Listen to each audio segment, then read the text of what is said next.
Hello YouTube, it's Mike and Aaron from Team Endgame here, bringing you a deck breakdown of my Pro Granblue deck. Pro. It is Pro. Pro. Okay, whatever. I went to Nationals with this originally, and done rather well, but basically I say it's Pro because I've pretty much tried every version of Granblue available, and I found this to be the most consistent and reliable and competitive. For you. For me. That's why I said I. But anyway, right. This is my grade 0 lineup. You start with Captain Nightkid simply because you'll always put it straight behind the Vanguard because it's 15. If you want to get rid of it, you can counter plus 1 and put something to the drop zone, whatever you want to revive with Necromancer later on. You run majority of the critical triggers because it's a very aggressive deck, and the 2 draw in there just as a tech type of thing. Because it helps you here and there, but majoritively you just want crit triggers. It's just a personal choice, no real reason. The only other alternatives are stand triggers, although I wouldn't advise it because in my build especially, I don't have a lot of 11s to restand and things like that, and there's a lot of 11k Vanguards out there. Your other alternative starters are Assault Troops, although this is a counter plus 1 put into Soul, check top 5 for a grade 3, although it's unreliable, and I'd rather guarantee a something in the drop zone, be it a Cutlass or a horse, whatever that thing's called. Deadly Nightmare? Deadly Nightmare, that's the one. Tell you one off my mind. It's right there as well. And the other one is Guiding Zombie, which is actually a very underrated card. You just put it into the Soul and mill the top 3. I used it up until this point simply because I was using Counterblast elsewhere, but because all my Counterblasts are Necromancer related, I have one free Counterblast which is usable for Nightkid. Okay, this is your grade 1 lineup. You got 4 Perfect Guard, standard, but it's mainly because they need it. Deadly Nightmare is your Soul Blast 2 to switch out from the drop zone, mainly because, again, it's the best. They only have 7Ks and part of the 8K vanilla, and because I use my Counterblast elsewhere, it's what my preference is. You obviously got the 8K vanilla, which is very good behind Nightstorm, and you've got the 3 Cutlass, which are there for the extra bit of draw power for that soul you have. I wouldn't normally activate both Cutlass and Nightmare unless, of course, I put the critical trigger into Banshee into the soul, or I re-ride a few times, but it's always there as a lovely little option. But your main focus is to find the Romarios and the Deadly Nightmare switch out. I forgot to mention earlier, you've got your Chappie, although I simply don't use it because I've got Nightkid if I really wanted to put something in the drop zone, and I plus by finding what I can from there. It's in my opinion, used for the ride chain or something that relies heavily on finding specific cards, and I revive my grade 2s and whatnot, so I reuse instead of find. Your alternatives are King's Seahorse, which is the promo, which is your Erema clone, your discard draw when it hits.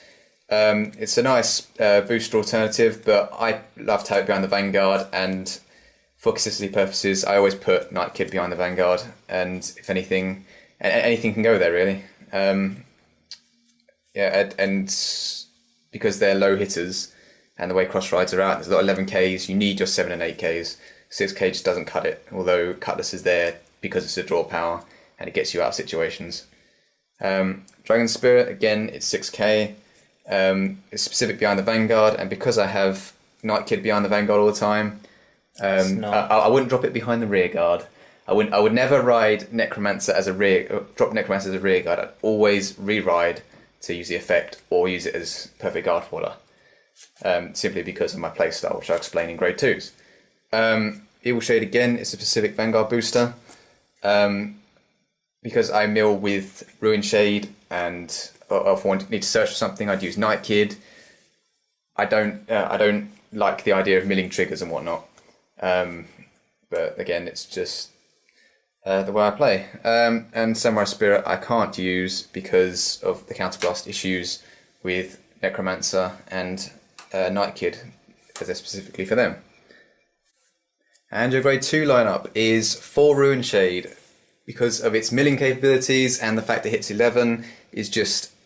I don't see why any Granblue deck wouldn't run 4. It is a very, very crucial and good card. And you've got 4 blue blood simply to hit those numbers. And whatnot. It's field advantage. It's a lovely grade 2 ride. And in terms of the alternatives, I find it the most suitable for my deck. You've got and the last one is Skeleton Swordsman. Now it's the Interceptor. This is how I play the deck. If you look at the previous videos on our channel in the card fights, you can see me always intercepting and then reviving Swordsman to intercept again and again. And then play another one. A bit too much most of the time. Yeah, a bit too much. But it is so good. It's the best combo I've found in Granblues.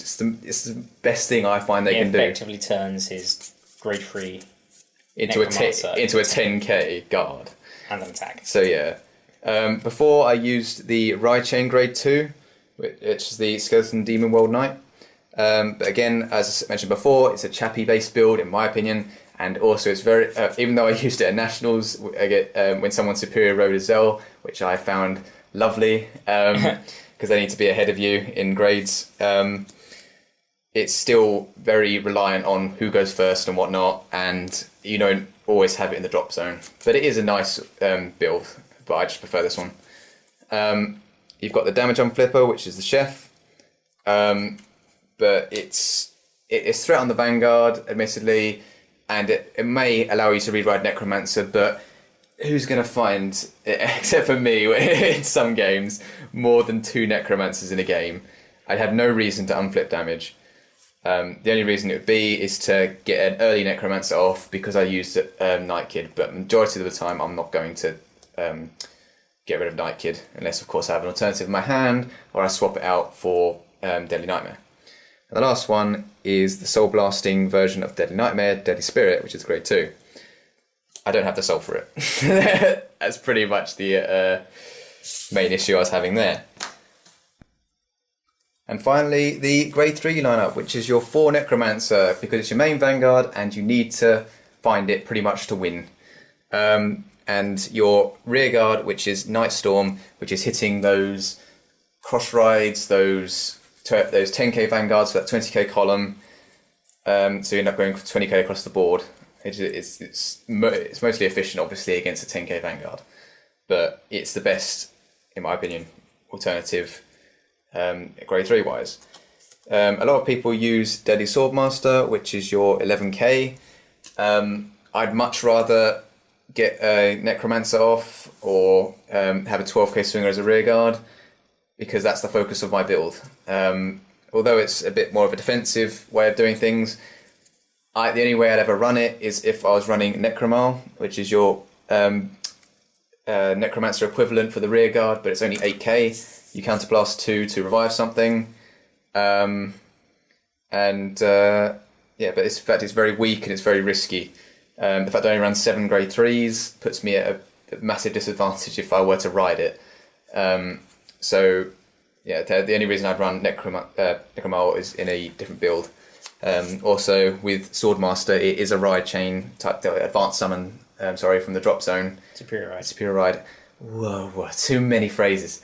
So it's a nice little build again, but I find it incredibly costly with Swordmaster. Oh, totally. The better option is Spirit Exceed. Which you failed to get out. Which is that. Which uses the critical trigger and the grade 1 of Samurai Spirit and whatnot. Which if you're going for that kind of build, I'd advise that over the Swordmaster, but as a general Vanguard, I'd advise using Necromal if you're going to use it. I went to regionals with the Undead Skull Dragon in my build because I had chappies and whatnot, and it's a nice little setup push, but it is a push. It costs you your precious counterblasts and you need to pretty much win soon after activating it. But it does make your pathetic column with a 10k grade 3 or a grade some kind of grade 2 that's not hitting numbers into a barrier breaking one. So you pretty much waste a 5k intercept for an extra 5k guard from your opponent.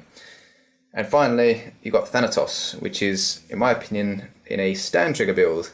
So it's kind of a worse version of Alice from Pale Moon. It has to hit... Worse. It has to hit the Vanguard. Yeah, it has to hit the Vanguard, unfortunately.